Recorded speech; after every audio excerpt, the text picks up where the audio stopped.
Hello, good people of YouTube. Mountbatten here, and today we have one of your bi-weekly replay videos. Is it bi-weekly? No, bi-weekly means every 2 weeks. We have your, it's the second replay video, or perhaps the first replay video of the week. Not exactly sure where this one's going to be released at just yet. But anyway, today's replay video is featuring the Techline Tier 10 Pan-European destroyer, the Halland. The Halland is a ship that we were talking about earlier because I finally picked up the Ragnar, which is a bigger cousin of the Halland and the Småland. Now, while I haven't played the Halland, I have played a lot of the Småland. Småland's more gun-focused, though, over the Halland. Holland's more of a in-between, right? You get a decent bit of gun power and a decent bit of torpedo power, all wrapped up in one quite comfy package. Again, to my knowledge, haven't played the ship myself, but from those that have played many hours of it, that's the vibe that I am getting from the Halland. Now, today's hero has a rather interesting name. Chan. We're just going to call you Chan, buddy. I'm sorry, I don't know what you're going for there, but Chan is what I can make out in that name. So Chan here is sailing his Halland in standard battles. And this is a tier 10 game as well. Straight tier 10 game. Again, look, it's literally straight tier 10 submarine and CV game. Quite the not ideal combination for, well, anything really. You know, submarines, they have their own annoyances, right? And then CVs, obviously, you know, CVs, right? So not an ideal match, but at least it's not a double sub or a double CV game, thank God. But the enemy CV is one FDR. While the FDR is definitely a far cry from what she used to be in terms of oppressiveness, it's still a ship that can be quite annoying with its just absolutely amazing alpha capabilities with her large squadrons with tons of individual plane HP. But the Halland, at least it used to be considered one of the better AA boats.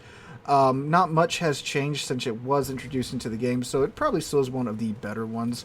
Again, most Pan-Euro ships tend to have better AA than not, like the Golden Lou line, right? But I haven't ran across, haven't played one and haven't run across one while playing CVs in a bit. Looks like his buddy in the Marceau, though, might actually hit this other Marceau with some torpedoes here. Looks like the FDR is currently bullying. I'm sorry, that is the Golden Lou who's bullying the Republic. Ooh, Golden Lou and an FDR on the same team. That's just oof. Matchmaker really likes the enemy team. Chan opening up here on the Marceau, who's thrown into reverse rather than hit the map border. And looks like this Marceau and the friendly Marceau have traded about equally here. It looks like the friendly team is finally trying to get some shots in on the Marceau. And the Marceau just gets out of Chan's main battery gun range and slinks away into the distance. At least his buddy in the Marceau is alive for the time being. Golden Lou's slinking between those two islands there. And of course there's a Libertad on the enemy side, who just pushed the F button to get some shells out on the friendly Marceau. Just see if they got any, yeah, no, ooh, Vampire takes out the enemy Archerfish. That's a good pickup, early on. Especially since it's the Archerfish, right? The Archerfish is quite oppressive. But yeah, there's no Dutch cruisers on the enemy side, so the enemy team gets an FDR and a Dutch cruiser. And it's Golden Lou, probably running the unique upgrade, right? So that's wonderful, you know. Alright, so lots of planes in this round from what we've seen so far. Now, Standard Battle is a mode that's very, very passive. Typically, again, from what I see, right? Both sides just kind of sit at... Ooh, Gearing takes out the friendly Montana early on. That's not great. Both sides tend to sit on their side of the map and just kind of stare at each other for some time. Although it looks like both of these teams are being a little bit more aggressive with their positioning, at least. Republic takes out the enemy Gearing, so at least they traded a Montana for something, you know, better than a Montana for nothing. But two enemy ships are down, the Gearing and the Archerfish, to the friendly Montana being down at the moment. So the friendly side is up on points for the time being. The points are flipped. If you're wondering, the red team's points are the green team's points. Green team's points are the red team's points. Ooh, looks like these torpedoes are going straight and true at that Libertad. Now, this is where the Halland line has a huge advantage over other torpedo boats.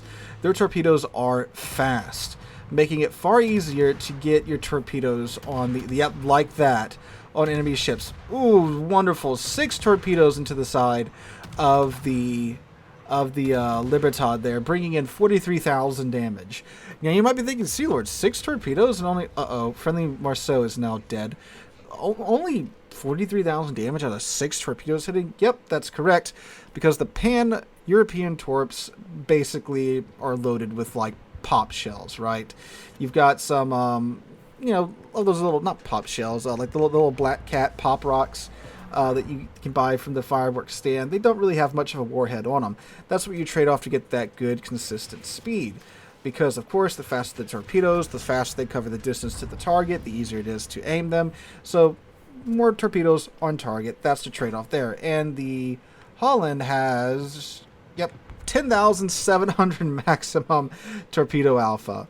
So, not a whole lot. You add in like tier 10, most tier 10 ships, torpedo damage reduction, which is usually around 30, 40-ish%. Yeah, you're not really doing a whole lot per torpedo. But again, easier to get them on target. Looks like the Libertad is going to eat some more. Crazy that the Libertad, an insanely maneuverable battleship, is eating another, 4 torpedoes, bringing Chan's damage total up to 72,000 damage now. He did get an instance of flooding on that Libertad. And looks like, yeah, that flooding is sticking. I don't think it'll have enough to sink him, especially if the Libertad does have a hill up, which he probably doesn't because he popped it. He popped it already, I would assume, after the first 6 torpedoes. You know what? He might actually get him here. I don't know. We shall see. But yeah, crazy. Libertad, incredibly maneuverable battleship. Man sails in a perfectly straight line and eats another 2 racks of torpedoes. That's the type of person that will go to complain about how overpowered destroyers and invisible torpedoes are once he eats yet another rack of them, I'm assuming. Alright, Golden Lou pushing up too, so he gives 1 rack to the, the Bourgogne, another rack to the Golden Lou. So this is, kind of the ideal situation for a torpedo destroyer, right? You have the enemy ships pushing into you, and no enemy destroyers out here to even bother you. So literally, Chan here can just sail right up next to these ships, right at the edge of his detection range, and just chunk these high-speed torpedoes out at these ships. And that's how he's going to get another. Oh, he's going to get this entire rack. 4, 5. Oh, yeah, 6. I'm sorry, 5. I can't count. 5 torpedoes on the Golden Lou, bring him up to a grand total of 116,000 damage. That's again why you don't really sail in a straight line. You got to keep turning and messing with your throttle, because that makes life a whole hell of a lot harder for these torpedo boats. So even though Chan's doing the Lord's work over here, keeping the enemy team from pushing too hard into the friendly cap, we are down 2 battleships and of course our friend in the Marceau on the friendly side, and the enemy team is pushing up here quite hard. You might notice in the minimap, Chan is literally the only ship on this side except for the GK that's probably going to get focused to hell here in a second. So it's literally just him trying to keep back the enemy team. Ooh, something God slapped the Venezia out there. But the Sevilla does take out the enemy Shimakaze, and the enemy Brisbane goes down too, courtesy of that God-slapped Venezia. But the problem is, you got 2 Bourgognes just sprinting into the friendly cap right now. That first Bourgogne, I don't think those torpedoes are going to hit. The second one, no, actually, he might get a couple. 1, 2, literally got a couple. Oh, sorry, 3 on that Bourgogne. All right, bring his damage total up to 136,000 damage right now.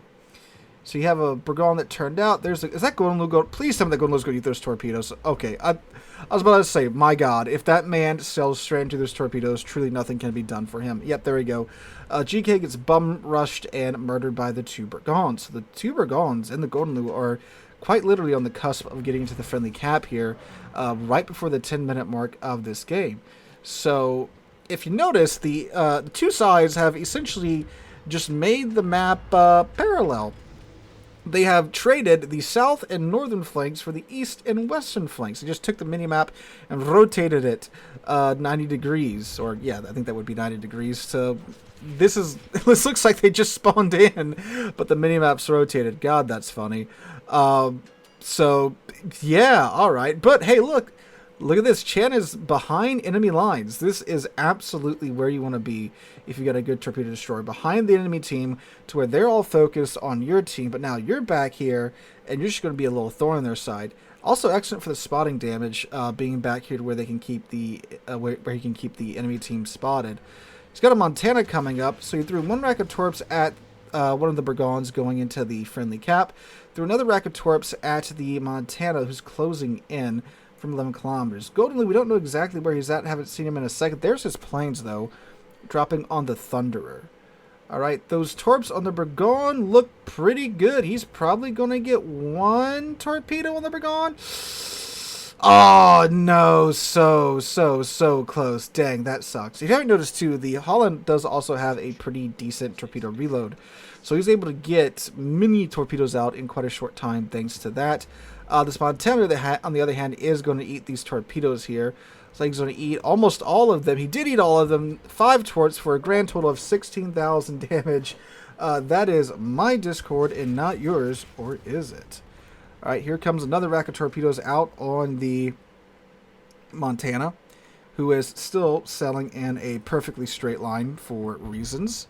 You would think, after you eat a rack of torpedoes, play with your rudder, play with your throttle a little bit.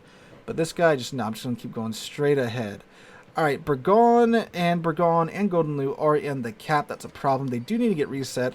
Looks like those torpedoes might miss, though. He didn't give him quite enough lead. Guess the Montana did play with his throttle. He sure did. All right, Mecklenburg takes out the friendly Svea, leaving the friendly team only with a mere 5 ships up, while the enemy team still has 8 ships alive, although this Burgon is quite low. Those torpedoes look pretty good on that Montana. They might not be enough to sink him, but he's for sure going to miss another 15,000 HP there. Svea takes out the enemy Mecklenburg, at least. There we go. Beautiful. 14k on that Montana. And the Montana, unfortunately, took out the friendly Schlieffen. Oh, and there we go. Chan gets high caliber for his effort. She's up to 211,000 damage now, getting some flooding damage off of that Montana. And Burgon gets taken down. One of the Burgons gets taken down by the torpedoes from the Schlieffen. So we got him out of the cap at least. Now we got the Vampire 2 and the U-4501 approaching the enemy cap. But there's a enemy Marceau in the enemy cap. That is quite the fearsome ship to run up against, no matter what destroyer you're in. He might get the flooding. No, he's not getting the flooding kill on the Montana here. But this next set of torpedoes should do that Montana in. He could also opt to just shoot him, but he has a Burgon 12 kilometers away, as along with a Golden Lou. There we go. Gets the torpedo kill on the Montana for his first kill of the match and his 29th 29th torpedo hit this game. My God indeed. All right, so now he understands he has to get into the cap. He has to get into the cap and at least contest it, otherwise the enemy team will of course win. So he pops his engine boost. He's going full tilt into the cap. The friendly Immelman is doing everything that he can to keep resetting the Burgon and the Golden Lou, but of course there's only so much one player can do, even if they are in a CV. The enemy Libertad, however, is also running towards the enemy cap to keep the 4501 and the Vampire 2 out of it. There are no battleships left alive on the friendly side, but there are 2 destroyers, the Vampire 2 and the red cap right now, and of course our hero Chan in the Halland. Alright, doesn't go in the cap. 4501 takes out the Libertad. No, he does go into the cap. I thought maybe he was going to let the Golden Lou think he wasn't anywhere nearby, but apparently he has changed his strategies here. He's now going after the Burgon, who is in the middle of dodging the Immelman's torpedoes. So I'm going to give him both torpedo tubes here. He sure is. All right, shorts the tubes there a little bit to probably account for the Burgon's maneuverings. All right, so the problem here, of course, is up north there's still that Marceau. Marceau can definitely take on a Vampire 2. I'm not sure what the Vampire 2's HP is at or what the Marceau's HP is at, but I do know the Marceau is a scary gunboat and one that you do not want to come across in most other destroyers. Alright, so torpedoes out on the Burgon. He might get 1 or 2 here. And he sure does get two hits on the Burgon for 11k damage in an instance of flooding.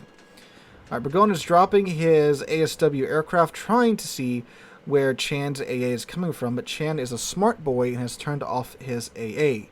Definitely something you want to do in a destroyer, especially, of course, if your air detection range is less than that of your AA range. Alright, so is that flooding sticking on the Burgon? It might have been. Wasn't paying attention to his damage. He's up to 251,000 damage right now. Golden Lu just firing, attempting to have Chan show himself here. Chan does resist the urge. And he is absolutely edging his concealment range here.